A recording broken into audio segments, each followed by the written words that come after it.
Hello book fans. Today's video is a review of The Road by Cormac McCarthy, and it's not the road as in the M1 that I've just finished driving on. And with that said, I do drive on the M1 a lot, and for most of it it's just roadworks. And after reading this great book by Cormac McCarthy, see if you can get that in there.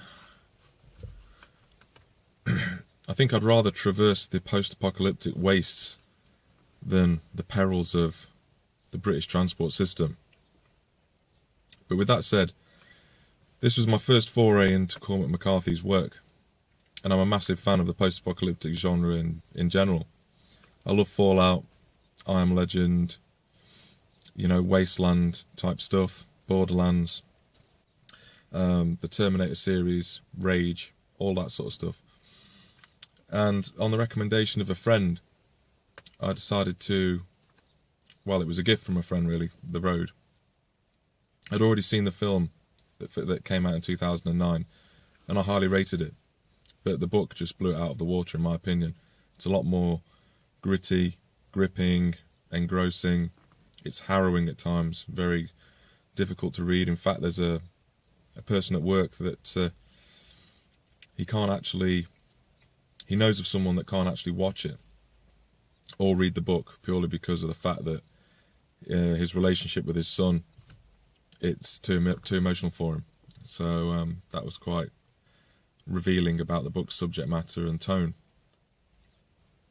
It's a tale of post-apocalyptic hardship, basically about a young boy and his father who traverse the post-cataclysmic remains of America. Along the way, they meet marauders, undesirables, people that are cannibalistic, out to get them. They meet other scavengers on the road, but for the most part, it's just a desolate wasteland. And although the backstory of the cataclysm or apocalypse isn't really explained, that's not necessary it's not integral to the story. The ultimate objective of the novel is to illustrate the relationship between the boy and his father, and also how they deal with the challenges posed by the route that they're on. Really, they're trying to get to the coast, and that's ultimately the purpose of the book. I think that McCarthy's tone is very effective. It's very minimalistic. He doesn't use that many descriptives, or he doesn't even use quotation marks. It's written in a very dumbed down way, and there's no chapters either, so it's just a straight up flow. And a lot of people have read it in one sitting. I didn't have time to do that, but I did enjoy it regardless. The words grey, ash, dark are often used, and I can understand why, but you do become distinctly aware of that as you're reading the book, and I don't see it as a problem. Other people in their reviews have said that it's a bit repetitive at times, but ultimately that's the vibe that McCarthy was going for, and that's absolutely fine. It didn't hamper my reading experience, but it just seemed to further compound the dismal situation that the pair are in. Whilst following their journey, you really can sense the desperation and the search for food. The joy when they find tinned goods, tinned peaches and tinned pears and things like that. You think in that situation you would be extremely grateful to come upon those common items that we have in abundance today. Despite having seen the film before the book, and it had two standout performances by Viggo Mortensen and Cody Smith-McPhee, I think that the book is, as always, better than the film, and I would strongly urge you to pick up the book. I think that the sheer unbridled ferocity of the novel is it's fantastic and gripping and compelling.